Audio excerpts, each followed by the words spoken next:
Oh, I wish people could see you dancing then, Matt, before before the live stream started. Hello, I'm in welcome. a Eurovision mood, mate. Before you do the intro, I want to Ah, hurry up, and I've got pizza waiting downstairs in Eurovision, so crack on. okay, all right. Welcome to Carlton Blue. I'm Dan Robertson, joined by John Tarley and Matt Kendrick. We're here to talk about Aston Villa 2, Tottenham Hotspur 1. And talking of Eurovision, Villa have got their vision on European football still. As Eurovision is in Liverpool this weekend, Villa head to Liverpool next weekend with European targets still alive. I mean, it's a lovely You position need a to be bigger in, isn't it? crowbar, because if you have, I'll whack you around the head with it. I've tried my best. Yeah, it's nice to still be in a position where Villa are still competing for something at this stage of the season, and we're not concerned about relegation, like we've said, in years gone by. We'll go through the game this afternoon.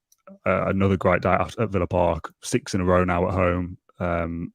If not for Harry Kane's cheating, diving, penalty, whatever you want to call it, and we'll get into that later. Another clean sheet as well would have been lovely. But a win is a win. Come to you first, Matt. You had a nice day. I've had a lovely day, actually. Yeah, I've had the sunshine as well, isn't it? So it makes me want to have a drink. Yeah. But now, the fellow who sits next to me at Villa Park, he sidled up to me and sat down. He said, "You feeling optimistic?" I said, "No." He said, "Why?" I said, "Well, John might know these stats better than me, but I said I can't remember the last time we beat Tottenham at Villa Park." And he was like, "Well, we need to check that out." And we checked it out. I think I might be. I don't know what it is. I think it was it New Year's Day 2008? Yeah. It's a long old time ago. Yeah. And having come into it with my scepticism, thinking, "Oh, we never beat these at Villa Park," I thought it was a really. Listen, Tottenham were poor. They looked like a team devoid of, they look like the team that we hear about, that they're a club that's lost its way a little bit. But yeah, that's Newcastle and Villa now at Villa Park. Teams in the top 8 anyway, top 8, top 6, and we've absolutely dominated both of them. So yeah, I thought it was another comprehensive performance as we march on. Yeah, 2008, the last time we beat Spurs at home. Last time we did the double, I'm pretty sure this is right as well, was the season I was born, 95, 96. Me and my dad were saying on the way back. You mean 75, don't you? 75, 76. Oh, yeah, lovely. Nice one. All right. No, not 75, 76, 95, 96. And me and my dad were saying on the way back, like, my son was born this year, the year that we did the double over Spurs, 22, 23. And so we're not talking about another 28 years before we're going to do the double over Spurs again. And my son was born in 2008. So was it? Oh, lovely. There we go. And John was born in 2008 as well. John, have you had a nice day, mate? Yeah. We saw really each other earlier, didn't we? Did, yeah. I completely forgot about that. Thanks, mate. Yes. Sorry, it wasn't that. Yeah. No, yeah. But we sit relatively close, don't we? And I haven't seen you, I don't think, of Villa Park. So it was a bit of a surprise.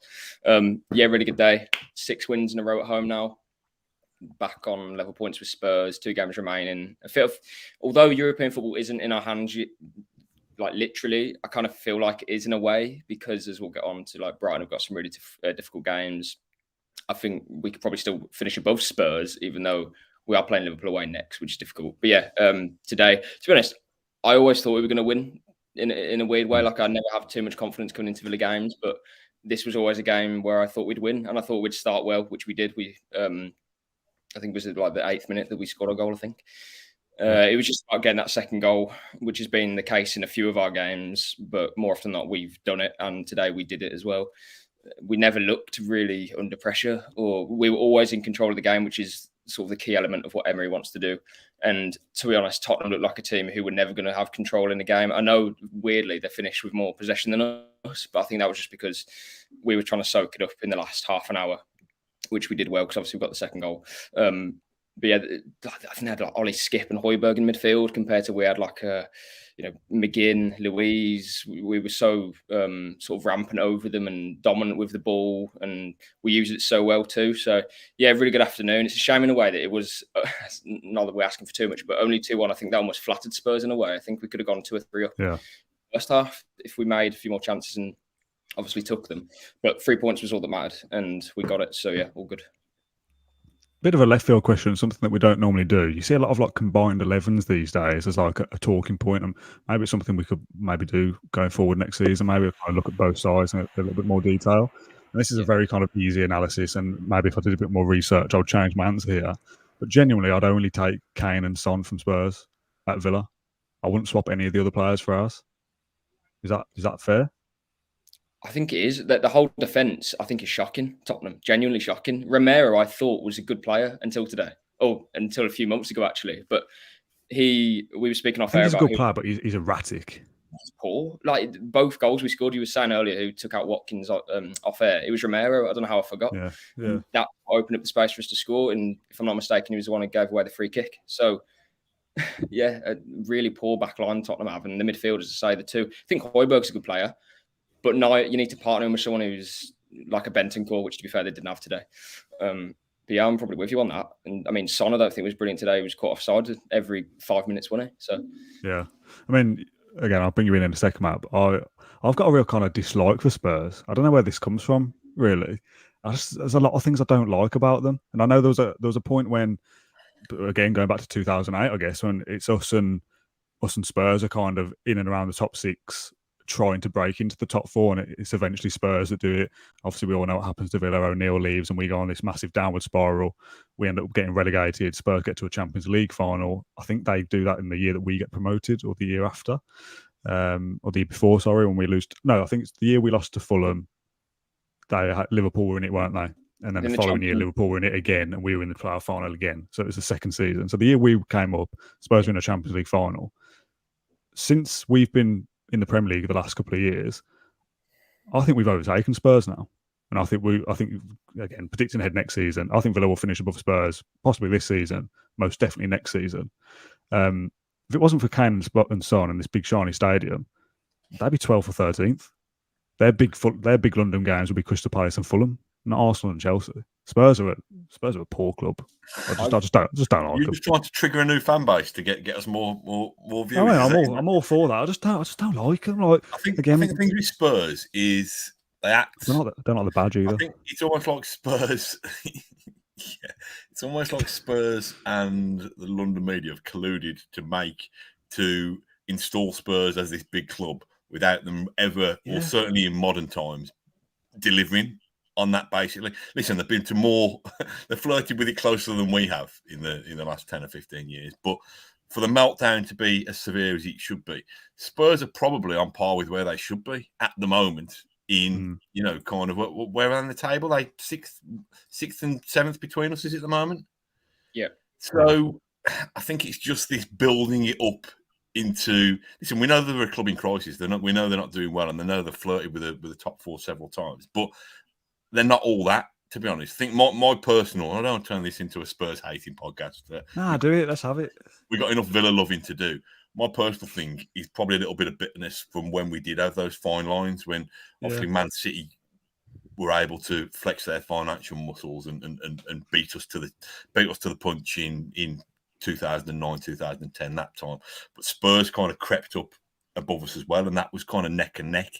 And if we'd have taken the advantage then, we wouldn't have had to play 10 years of playing catch-up, effectively. Yeah, so fair. I think it'd be interesting to see what happens. I think Villa and Spurs probably are two similar-sized clubs in terms of scale. But yeah, I'm not really that fussed about them today, because I think we did a really, really comprehensive job on them. Yeah, and also kind of if you're looking at more long-term, would you rather, again, this is a Villa podcast, I know what you're going to say, but would you rather be in Villa's position or Spurs's? The game kicks off and it's we want Levy out. It's like that's a club who've got Ryan Mason in charge and don't know where they're heading with the manager. They sacked whatever sporting director they had. They want the ownership out. They've not even probably bothered about finishing in the Conference League, whereas for us it'd be this big achievement. We're a club that's doing the right things. Spurs are a mess. So let's kind of put the Spurs hatred to one side for the moment. Though when we maybe resurface the chat about Harry Kane later on, that might come out again a little bit. Harry Kane, man, joke. Let's talk about Villa then. How good is John McGinn? One of you. Go on, John, you go first. He shares your name. Yeah, tremendous. To be fair, I think today I was coming out of the game and speaking to my mate, and I thought, I don't know, maybe it sounds a bit harsh, but I didn't think anyone was particularly like 8 or 9 Whereas usually apart from McGinn, by the way, but previously we'd always have like Mings, like the whole lot of them would be like 9s out of 10s pretty much. But today I didn't think we were, by all means the best. That's not the best game we've ever played. Like it wasn't Newcastle, I don't think. Well, I think we played well, but I think McGinn his performance was key to what he sort of set the tempo, I suppose you'd say. Yeah. That was just sort of a pure John McGinn performance, and it's what we needed today. I think, again, not that we were sluggish or anything like that. I just don't think we were 9 out of 10, which is fine because we're not going to do that every week. I'm not being, but yeah, I think John McGinn, definitely my man of the match.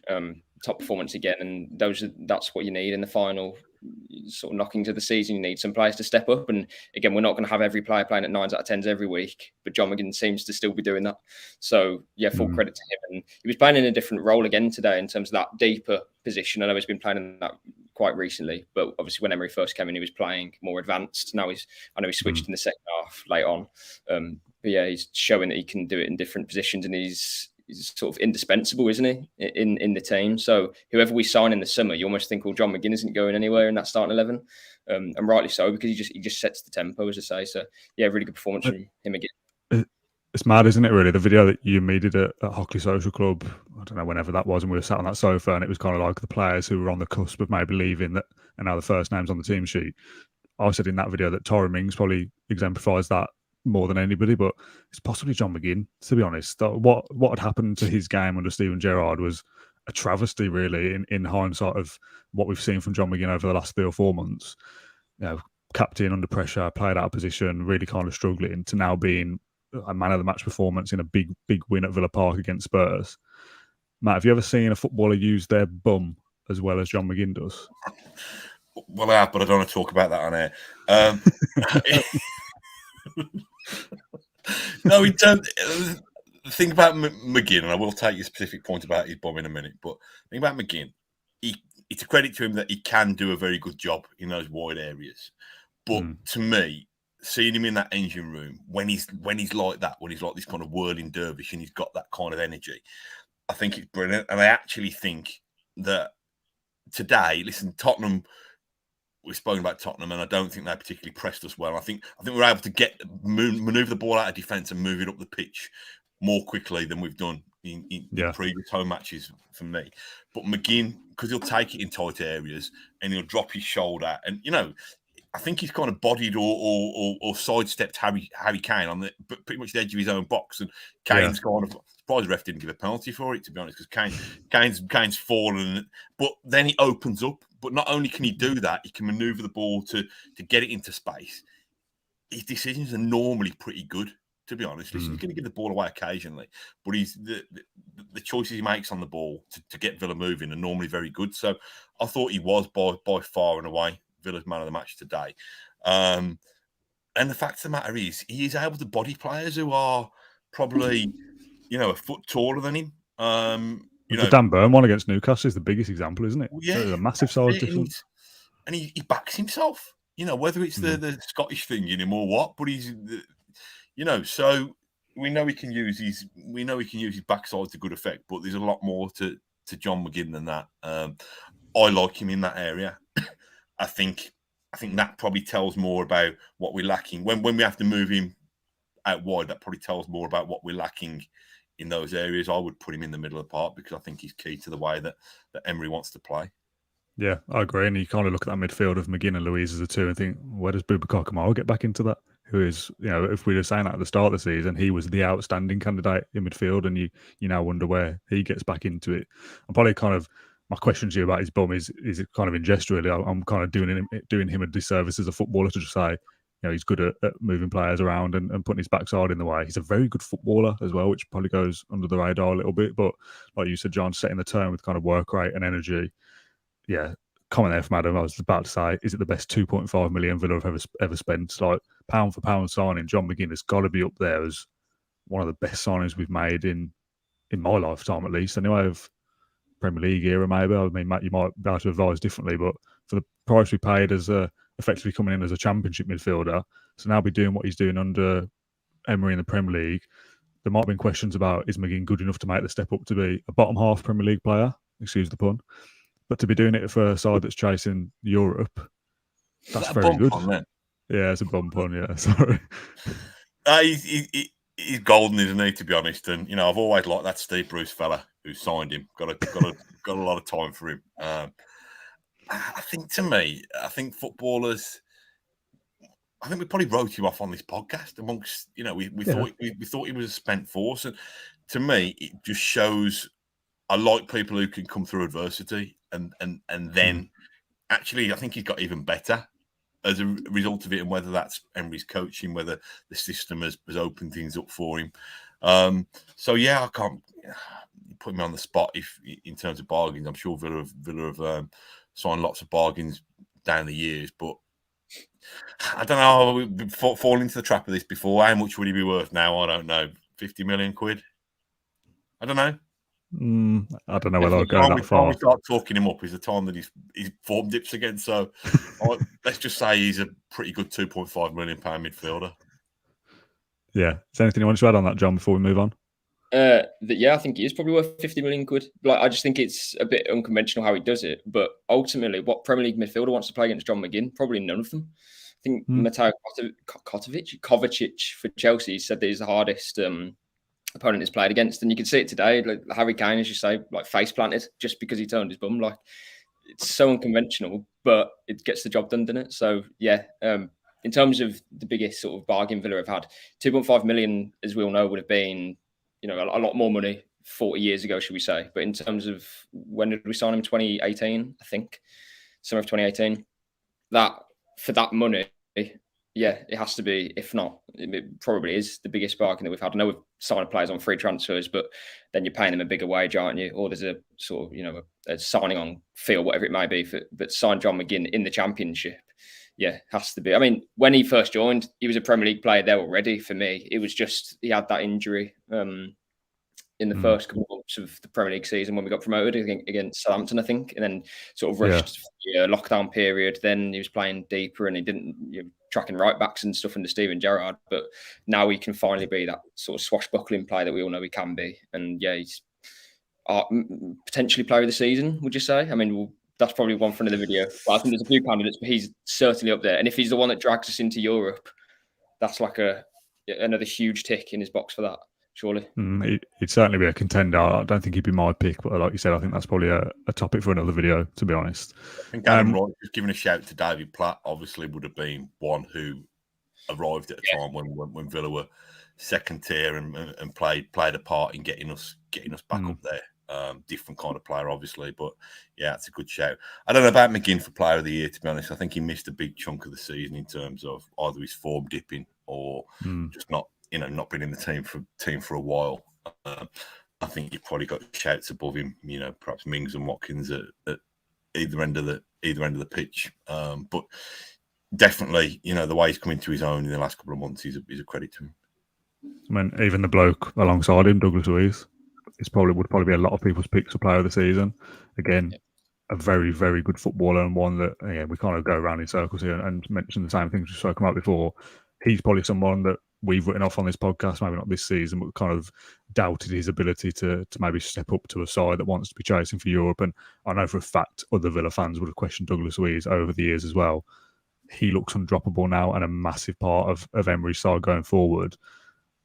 His tweet after the game, I think I don't think it was his tweet, it must have been an interview, kind of how much he loves it at Villa and how glad he is that he stayed. And we want to get into the Europa League, he said. So they want to win both games, basically, because that's the only chance we've got of a top six finish, I would imagine. But he's a massive part, isn't he, John? Douglas Luiz, and we spoke about him a few weeks ago in my house here. But yeah, huge player for us. Yeah, definitely. We might not have been this sort of. We might not have praised him so much if that pass that he made. I think Harry Kane had the one-on-one, didn't he, that he missed. Yeah, we all know how fundamental he is to the team, and there was always that sort of maybe Kamara makes him look better. Maybe, I don't know if that was quite the narrative, but it was something along those lines. And Luiz has stepped up and proven that he can be as good, for the team in terms of sort of not necessarily carrying a midfield, but playing that key role that not many other players could do. And again, that's credit to Emery when he first came into the club and said, okay, well, these are the players that I've got. How do I get the best out of them, and what are the best roles for each player? And this is almost the perfect role for Luiz. Like we sort of go back and forth with it, but he was like 6 and some under Smith and Gerrard for a bit, and then Gerrard tried to push him into an 8, and it was like, oh, well, this system just doesn't work. Now he's sort of found the perfect position for himself. So yeah, he's fundamental to how we want to play, and yeah, he's a top player. One that is now on another big contract. One that's going to have a huge price. Yeah, is he 24? So really good age. He'll be a Brazilian. He's a Brazilian international. We'll get a call up soon as well. Again, so yeah, another key cog for us. Yeah, 25. He is now. His birthday was only a few days ago, but again, yeah, not even in his prime, effectively. And scores a cracking free kick today, Matt. Nice that was, wasn't it? Yeah, it was a fella sitting next to me again. Was it right that when Luca Dean scored his free kick against Man United, it was the first time we'd scored directly from a free kick for however many years, for lots of years? Sounds about right. That must have been the second time we scored. We haven't scored one since then, have we? I don't think. I don't think so. I said to my dad at the time, like, "Oh, this is a decent position here," but Luca Dean scored the last one, didn't he? I think I'm pretty sure that's right. Yeah, I thought he was going to blaze it. I thought he was going to blaze it high into the whole, to be honest, and. Almost like Fraser Forster's misguided mind games to me, because he offered him all that part of the goal, thinking, "Go on, put it in there. I'll get a cross." You got a cross, but only got half a hand on it. Yeah.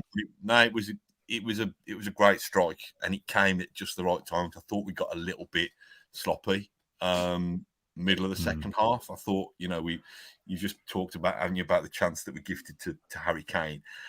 I don't think Spurs were capable of laying a glove on us on their own. Just that second goal, isn't it? I know it's a cliche, but any Premier League team will get a chance and could score a goal. So the fact that we were able to kill off the game and see the game out despite the late penalty, but no, it was a great strike. He's just so laid back, isn't he? He's just so chilled. Sometimes I think, come on, move it a bit faster. And that was probably a criticism when he first joined, kind of being a little bit lackadaisical and trying back heels on the edge of his own box and things like that, where he's kind of eradicated the almost silliness from his game, but still has that like cockiness, swagger kind of whatever word you described him as. He did a lovely back heel, didn't he? I think we went 2-0 up, and he did a lovely back heel to, I don't know who it was to, but his little roll back, which was really nice. Yeah, top player. Before Dean's free kick, by the way, was Benteke versus QPR apparently, so that would have been what, 2013, 14, something like that. So yeah, first direct free kick in basically 10 years. Mad, isn't it? I suppose that's probably Premier League. I'm sure Conor Harahan would have scored free kicks in the Championship, unless my mind is. He did score one. Harahan did score, I say, a free kick against Newcastle. Oh right. But he was indirect against Newcastle when we beat them like 2-0 in 2019. Yeah. Remember that? Yeah. But I think someone would take it off to him, so it doesn't count, but probably should. Yeah, that wouldn't technically count, would it? I guess. Before we started, I had a couple of minutes to just jot down some quick notes, so we kind of had a bit of a structure, so we didn't run over too much. And I'll just put elite Emery ball. I don't really know what point I'm trying to make here, but I suppose it's almost like I felt watching Spurs. It was like trying to watch a club that would love to do what Villa have done in a weird way. That they were trying to play this way out, play out from the back under Ryan Mason, which isn't going to last at all. With Fraser Forster, almost a bit Paul Lambert, if anything, splitting the centre halves out to the edge of the area and trying to force it out of nothing. And every time they tried to play out from the back, within 10 seconds, the ball was probably back in Villa's possession, because they inevitably had to go long because they couldn't do the stuff that Villa can do. And Villa won the ball back, and we were on them again. And it was almost like what they were trying to do to benefit themselves was benefiting Aston Villa, because they couldn't do it very well. Villa, on the other hand, go from back to front in about 10 seconds. Like my overall point probably here is that the transformation that we've had under Emery, forget what we were like under Gerrard, even Emery's first game to now, the fact that the players have picked up what they have. And I think Ming said in an interview this week that you think you know how Emery wants you to play, and then he'll kind of drip feed you another bit of nugget of information, and you've got to adapt and try something else new. So if they're still learning now and we're already this good, you kind of have this excitement about, if Emery's going to be here for 2, 3, 4, 5 years, what are we going to look like in that time? Do you share that excitement, Matt?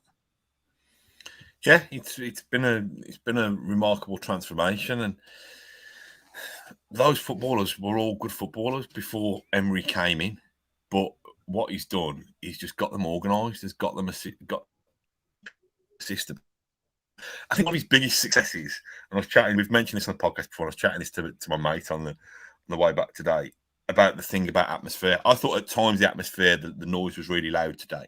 But one of the biggest things is we don't mind that backward pass now, because we've been conditioned to know that keeping the ball and manoeuvring the ball so that we've got options is preferable to us going forward quickly and losing the ball. And it sounds so basic, doesn't it? It sounds really, really basic, but we're English football fans built in a way of kind of cut and thrust, kind of quick, direct football. And I think the fact that he's not only convinced his players to be brave enough to play that, but convinced us to be brave enough to let his players play that.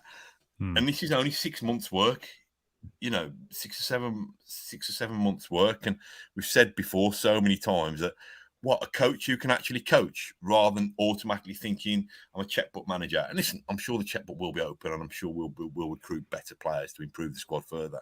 But to actually take what you've got and not just have this honeymoon period and this new boss factor, but to build something sustainable. I don't think, I'm a lot older than you two. I don't think I've seen a transformation like this from the Villa team in my lifetime. It's interesting you kind of mentioned the transformation, really, because obviously we're doing Claret and Blue Live 2 at the start of June. Tickets are available, by the way, they're free, and there's a link in the description if you want to come and see us chat about the season. And it'd be great to be talking about European qualification as well. I went back to listen to part 1 in the week to kind of see what we were saying when Emery first took over, to compare and contrast for me to make notes for the end of the season. And we're talking, obviously, we'd beaten Brighton and Man United and lost to Man United in the League Cup before we did that podcast. And John, you went deep on Emery and were giving it the big one, and I kind of said, you're going to look a bit silly if this doesn't work. Which obviously, great for you. And you said, Matt, something like, I think, John, you said something like, we're only 3 points off Europe or something. And Matt, you were like, calm down, like, don't be silly. Like, it's never going to happen kind of thing. But you said in that, like, you said something like, let's just hope this isn't a new manager. Let's hope this isn't just a new manager bounce of 2 or 3 games, and let's see where we are in 6 months. Or, words that effect. So, I'll probably ask you this at the end of the season as well. How do you feel about the transformation that you've seen in that 6 months? I know you just said that it's kind of, they were good players before, but can you quite believe what's happened or what could still happen? Not really. I mean, I'll be honest, and John's a bigger student of the game than I am, and I knew bits about Emery's track record and his backstory, but I didn't know. I knew we would have debate kind of whether he was an elite manager and what constitutes an elite manager. I knew he came with a good reputation, but I thought Villa was too much of I wouldn't say a mess, because I don't think it was a mess, but I thought it was too much to instill a new philosophy in mid-season. So I was probably a little bit dubious about it, but the more I see what he does for our football club and our football team, and the more I read up and learn about, this is almost what his life's been. This is his life's work. He's super dedicated, and I don't know whether I'm wandering off topic a little bit here, but I went to a football writers' dinner at in Burlington, and Brian Little accepted. I think Brian Little accepted Unai Emery's Manager of the Year, Midlands Manager of the Year award, and Gary Shaw accepted Ollie Watkins' Midlands Player of the Year award. It was a bit of a Villa carve-up, to be honest. Brian Little was saying, this might be probably public knowledge anyway, Ash says he's written about it, but saying that Emery's trying to install sleeping facilities at Moor Heath. And I'm just thinking, Christ, that is super dedication. There are probably managers in the past who would want to install sleeping facilities so they could go on the lash. But such a kind of student of the game and such this dedicated person that even that commute from wherever he's staying, some swanky hotel or apartment that he's got, even that hour's commute, he'd rather lose that.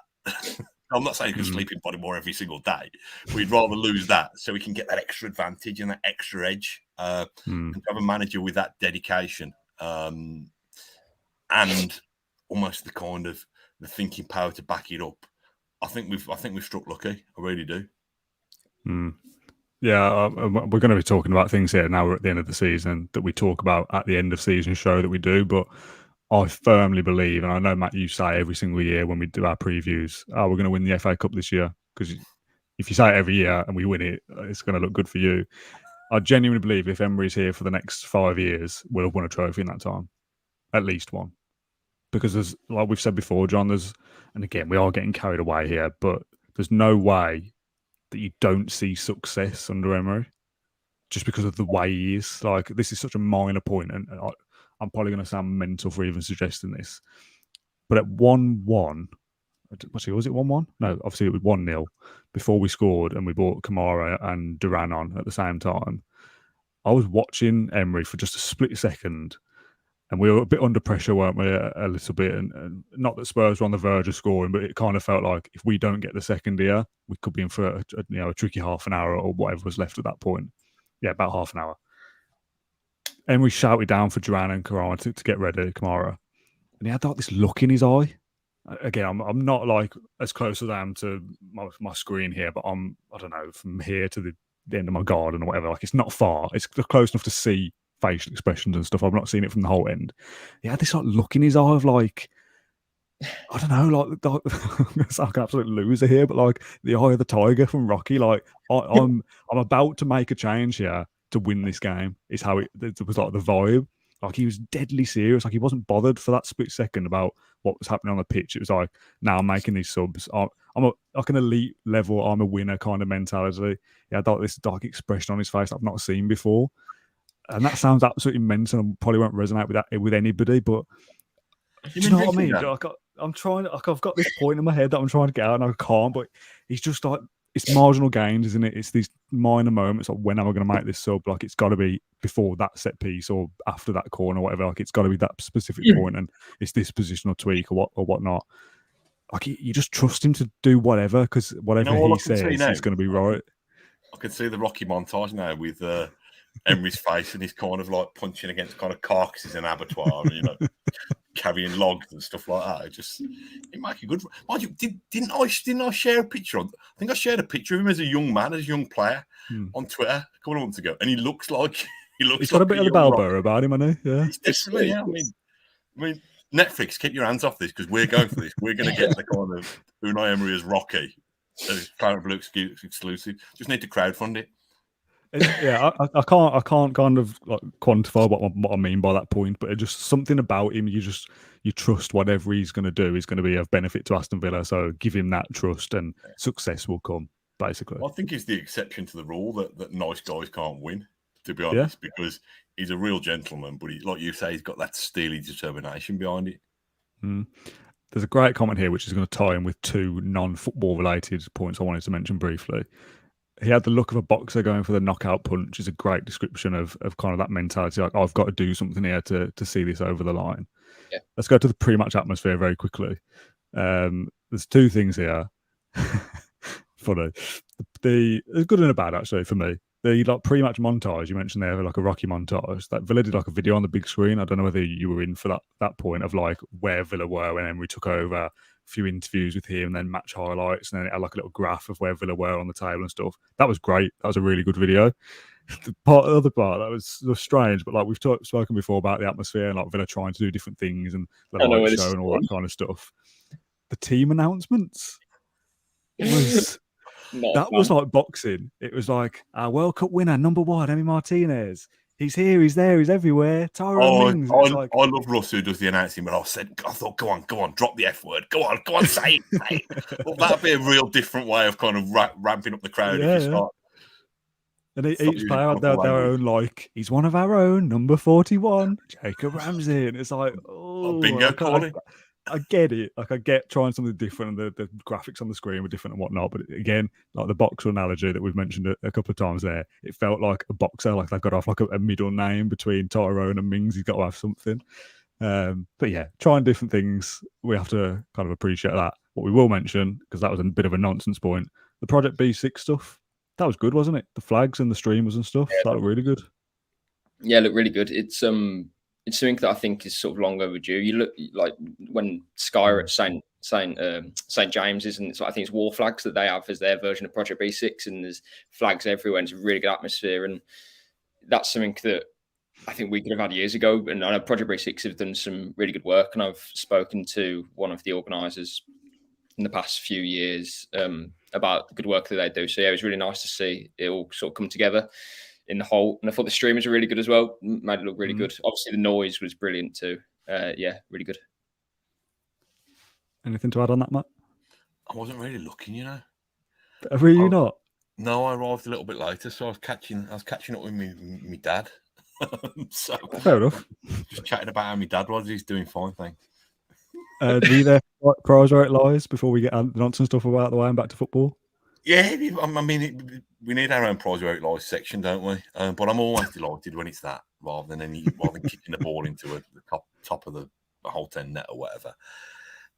They'd move the monster energy drink one. They'd change the position of it this time. I think that was probably at the request of the victim's family who'd won the previous ones in recent weeks. But why? I think Russell does the announcing. Didn't he say you should wear studs? Yeah. I think because he slipped over. So somebody always slips over, don't they? I'm thinking, well, when do you know that you're going to do? How do you get to do it in the first place? And are you going? You're not going to turn up to. You're not going to go up the whole 10 steps in studs, are you? And would they let you your way up? Would they let you in? You've got like studs in you. Try it next week. You won't be doing Pros Where It Lies. Draw your studs off and stick them in your top. Try going in boots for the last game just to see what happens. Well, they'll probably think it was like fancy dress. Go like a far. I'd love you to go in full kit with socks and shin pads and stuff. That'd be the best stag do costume I've seen? Somebody dressed up as a Sabutio footballer. Have you ever seen those ones? Oh yeah, like full kit, and they've got this little base. But anyway, wandering off topic. Yeah, Prize Where You Lies. Nobody won. Move on. Yeah, funny when they fall over. Right, back to football then. There's another couple of bits I want to mention because we are running out of time a little bit. The linesman, I suppose. I was going to say the referee, but the referee's less culpable than the linesman. Hang on. Quick question. I think he should put his flag up for when Son hit the post. I think the flag's just gone up. He wanted to make sure, but it's gone up now. Quick question. When the linesman is on like the whole end side and then the Doug Ellis side, do they stay there for the 90 minutes or do they swap at half time? Do you know? No, stay. They stay. So for the whole of the first half, the linesman on the whole end side is for Spurs going forward and flagging late and whatnot. And then the second half, Spurs obviously going the other way, and the linesman does it very early on in the other half as well, who hadn't done it for the entirety of the first half. So I wondered whether it was the same guy had gone over to the other side, but it was like, oh, Spurs are attacking now, so I'm going to just do my late flagging. Anything for Villa flagged instantly before there's even a chance for anything to develop. For Spurs, the one specifically is the one where Martinez gets down and saves some Son, and then I think he saved, was it Son? Or Son hit the post, whatever it was. Saved Kane's follow-up, didn't he? Yeah, that's right, yeah. That whole passage of play could have been avoided if the linesman puts his flag up earlier. This whole kind of rule of we've got to let the play go just in case something happens, and then we can always refer back to VAR if it's wrong. Like I said, when it's Villa though, it seems to be flag goes up instantly. But I've never seen a decision go Aston Villa's way that I can remember that was so loudly booed as that, because we were just so sick to death of this linesman flagging so late and letting Spurs go forward. If Emery Martinez gets injured there, can you imagine like the ramifications of how that affects Villa's season because they've let play go just because we're not sure? Get sure then. I think you know what I mean. Be better official. Oh, we've got to rely on VAR because if we flag and we're wrong, we can't overturn it. We'll get the decisions right then. It's the Premier League, man. I think it is difficult because if he does flag it and it's called offside, but it wasn't, and the goal doesn't stand, Villa will be the first team. They'll be the victims of that. Yeah. I think the only reason why that one was so bizarre because it was a different phase. Like he took it around the keeper, hit the post, then put your flag up, and then he left it. Kane had a shot, Martinez saved it, and then I think something else happened, and then he put his flag up. So it was like two different passages of play, basically. So that's why I think that one was so bad. But to be honest, I think it's just because our high line was so good. We just kept catching them offside. It was like, yeah, that's fine. I've got nothing wrong with Villa playing a high line to catch people offside and be good at it. But be the linesman. Like if it's close and you're unsure, yeah, I get it. You let it play out and you refer back. But some of the ones felt he's miles offside. You can see it straight away. Why are you waiting to flag? I think it's just because that's the rule and that's what they've been told to do. And I think it's not the linesman's fault necessarily, but then it's like, well, it's the rule maker's fault. Like to be fair, like the Son goal at the end, I wasn't even scared because it was clearly offside. And I know he scored. It was like there wasn't a bit of panic in me. I thought, well, he's going to put his flag up, and he did. So yeah, to take the positive out of that, though, our line was brilliant the whole game, because to play that against Son, Richarlison, Kane putting balls over the top, credit to the defenders, because I presume every time they were offside. It's just a shame that, as you say, at some point there will be an injury. And I know that's what everyone's been saying for the last year. And I don't actually think there has been an injury yet, but at some point there probably will be. And that's when it will be a big furore again. But the linesman has to do it. That's what he's been told to do. It's just on that one where he hit the post, he could have done it so much sooner. Yeah, so, I just don't get it. And the penalty decision is possibly offside as well. And again, that doesn't get flagged, but does get checked by VAR, as far as I know. That's what took so long for it to get sorted. Again, wasn't watching it on TV, haven't seen it back. I've seen a screenshot, which doesn't always tell the full story. I would have checked. Yeah, they'd have checked it. But the penalty, I guess, let's talk about the penalty. Quick fire before we get into it properly. Do you think it was a pen, John? Yes or no? I'm watching it back as we speak. No. Okay, Matt, yes or no? One word. I didn't think it was. I'm going to give you more than one word. I didn't think it was first glance. I thought he got a bit of the ball, Martinez. But the more I look at it back, I have not seen the offside. Whether Kane was offside, I've not seen that scrutinised. I think it might have been a penalty. In terms of, I think he might have cleared him out. I don't know. I might be in the minority there. John, penalty, yes or no? Back as he's won the ball, though, hasn't he? With Come on, VAR. How much time do you want to watch it? He has taken him, but from what I haven't seen, I know on the match of the day they'll probably scrutinise it, and this will look a bit silly now. But has he not just taken the ball with his arms, and then obviously he's going to take Kane out with it? I don't know whether he's touched the ball, has he? I thought it was a pen, but I think Kane's the master of that. But yeah, but I don't. That's my problem with it, though. I don't like that. No, but it's part of the game now, isn't it? So I know, but again, I just don't like it. And well, that doesn't make it not a pen. Whether you like it or not, I know. Okay, so if he's manoeuvred his body in a way that he's going to get taken out, then to me it's a penalty. It's not great, but if not, I mean, to do that now. If Martinez hasn't touched the ball, to me that is a clear penalty. But I can't tell. If he's touched it, then it's no penalty. If he hasn't, if he has, no. What am I saying? If he has touched it, no penalty. And if he hasn't, then it shouldn't. It should be. Sorry, I don't think he did touch the ball. So are the rules, if there's contact, there's penalty? Yes. I just don't like this kind of the narrative of, Harry Kane's a master of it. It's cute when Harry Kane does it. It's clever when Kane does it. When Fernandes does it, and I don't like him either, it's he's a cheating scumbag. When Harry Kane does it because he's the nation's darling, it's cute Harry Kane. Well done, Harry Kane, for winning it. It's the same thing he does when he backs into a player and lets them get fall over the top of his head. I think when he backs into somebody. He's a master of that. That's part of the game, but it shouldn't be. I don't like that. Again, if it was a Villa player, it'd be totally different, wouldn't it? I'll be going, Watkins, fair play to you. But again, Watkins away at Tottenham, Luiz takes him out. Do you remember that one? That should have been. That's exactly the same, but it doesn't happen to Villa, does it? Because we're little old Villa and they're big club Spurs, top six, blah, blah, blah. They've got to have a decision. They've got to get their offsides flagged later. It's just all geared towards... when you go on one of these rants, it makes me feel young. I'm just sick of it. And again, yes, we won, stop moaning. But just those moments of isolation, the linesman poor, ref poor, and Kane's a cheating diver. There we go. But Dan, if he hasn't touched the ball there, he has gone through him. Whether Kane's gone to win the foul, hasn't he? He's left his legs to be hit. Martinez shouldn't be in that position, though. I don't know what else Kane could do there. Because jump over it. He wants to get the best advantage. But that's what I mean. That's winning a penalty, then, isn't it? I'm not an apologist for Harry Kane, but equally, I think the only thing that stops that being a penalty is if Harry Kane is offside. And of course, Martinez is the one most at fault for me for putting himself in that situation and not getting it right, than Harry Kane trying to take an obvious advantage where he can get it at a time when Spurs are on their arse and they need whatever they can. I know he'd do that if Spurs were top of the league and stuff. It's not nice. But it's part of the game now, isn't it? Yeah, I just don't like it. Again, a couple of comments. If that was Jack Grealish playing for Villa, you'd be all over it. And yeah, I probably would. And I'm a massive hypocrite. But when it happens against you, and it's not mattered in the grand scheme of today because we've won the game, but I guarantee if we're talking at the end of the season show and we miss out on Europe by goal difference by 1, you two will both be pissed off going, Kane ain't gone down for that.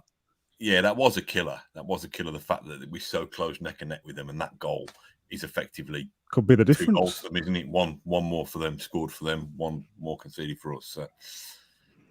Cheating Harry Kane. I mean, he's a world-class forward. He's a great striker. He scores goals, blah, blah, blah, but he's also a cheat.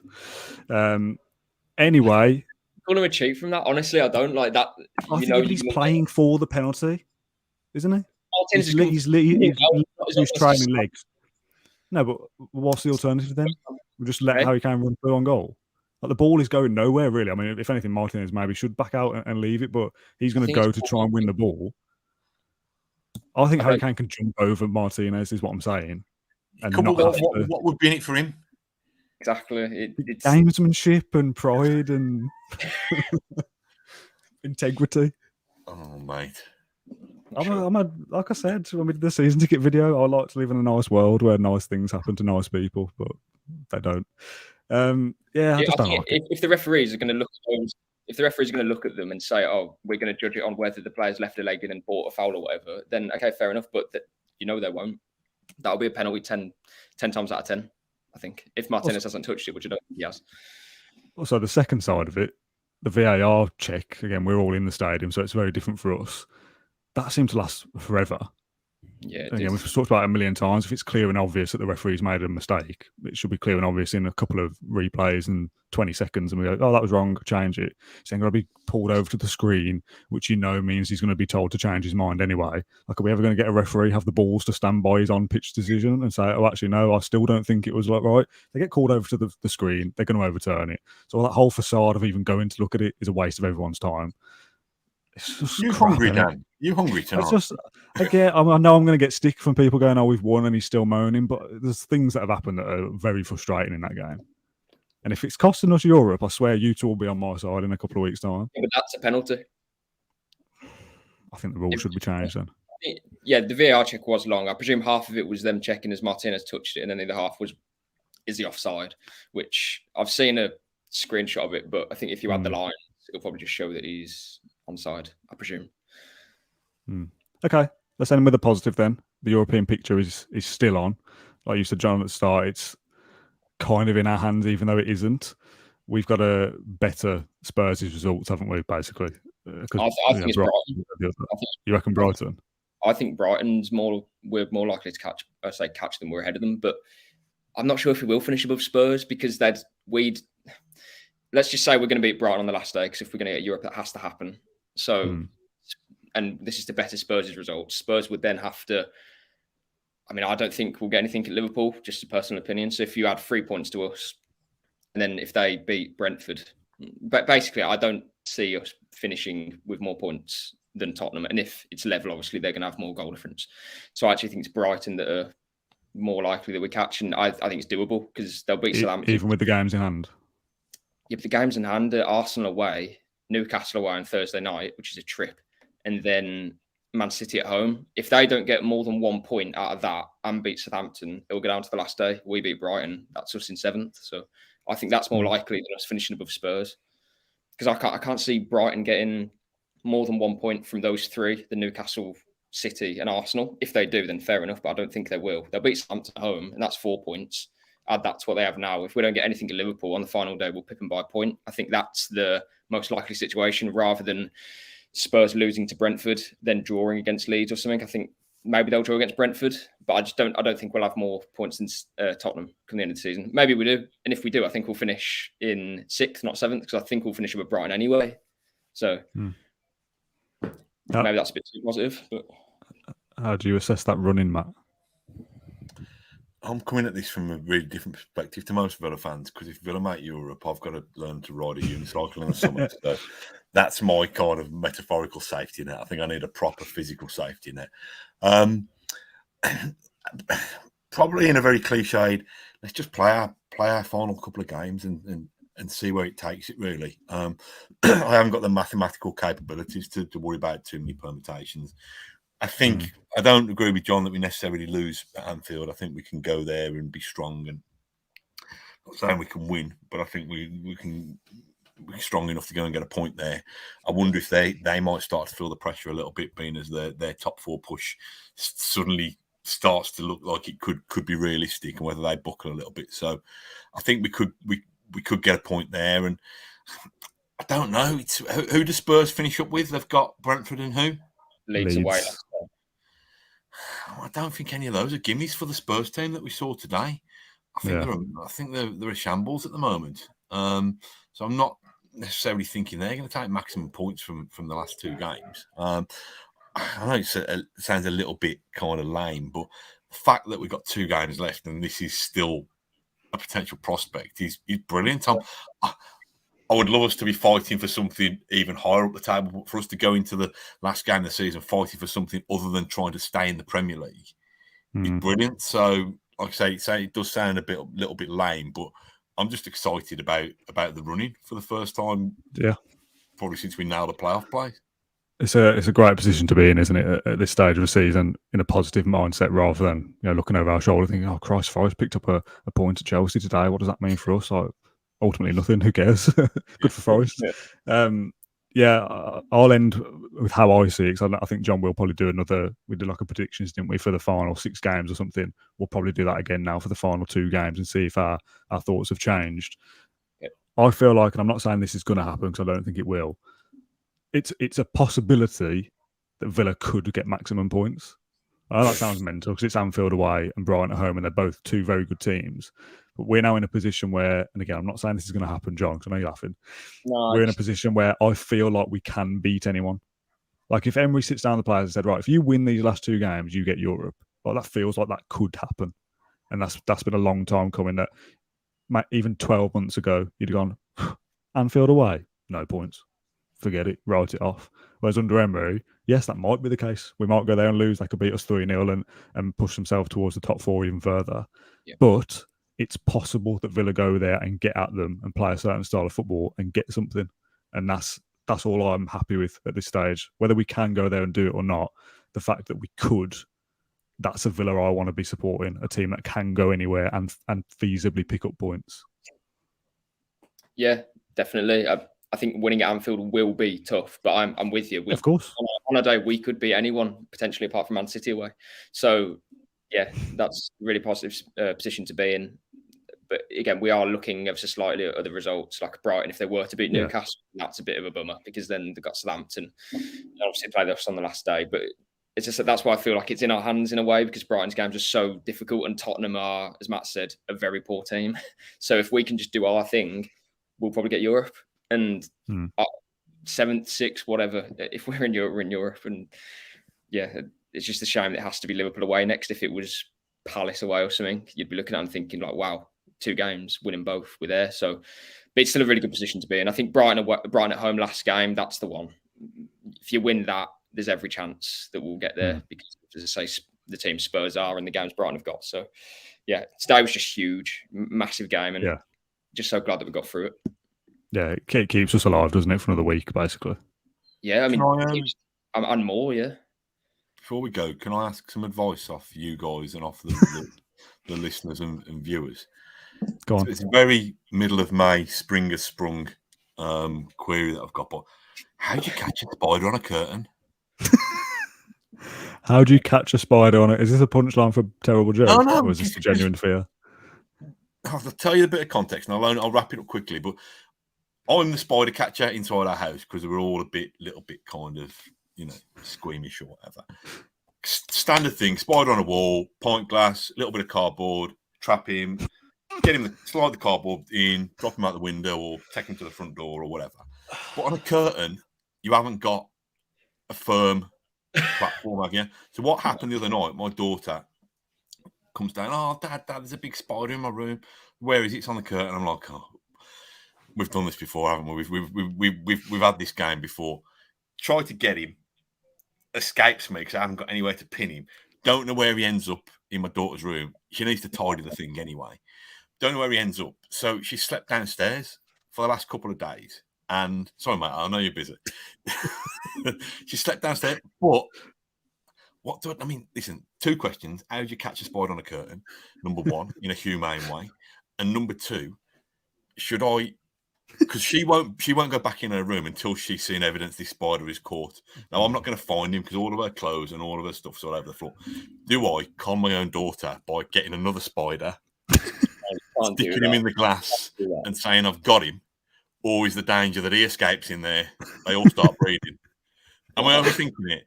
Nah, she'll have trust issues for the rest of her life, Matt. Seriously, I have horrendous arachnophobia, and if that happened to me, I'd be downstairs and I'd need proof as well.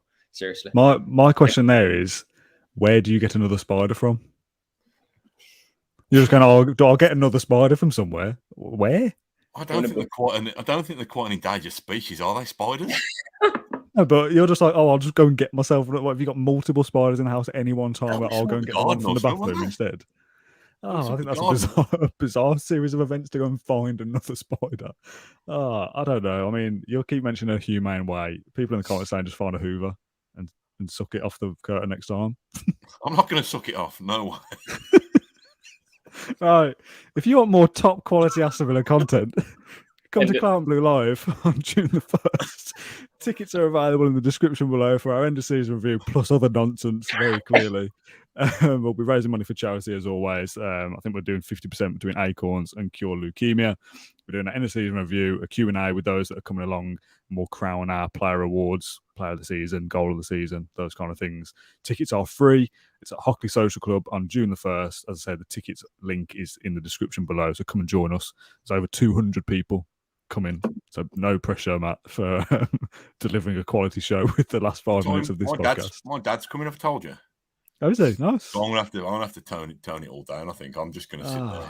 Yeah, I'm gonna sit there, shy up the corner because I don't want to embarrass my dad. How many people are coming? Did you say? I missed that. It's over 200 now. All right. Well, we've sold that brilliantly there, John. You're nervous about the size, and you're going to shrink into yourself, Matt, because your dad's there. It'll be good though. Yeah, food's right. Food's good, yeah. Beer's good. Anyway, that's it for this show. We've rambled. Please do come and see us, though. We appreciate it. Thanks, everyone, for watching this show. Matt, if you can stick an update on Twitter for the spider problem, that'd be nice. I'm sure people are dying to know how you deal with that issue. John, thanks for joining me. As always, we'll do some more content in the week as we lead up to Liverpool next Saturday. Big game. The European fight continues for one more week at least. I'm off to watch Eurovision and eat some food. Matt, thanks for joining me. John, likewise, thanks everyone for tuning in, and we'll see you soon after this funky music. Bye. Thank you for listening to Claret and Blue, an Aston Villa podcast. If you enjoyed today's episode, then please do let us know. We love hearing your thoughts and comments. We'll be back soon with another episode, but until then, up the Villa.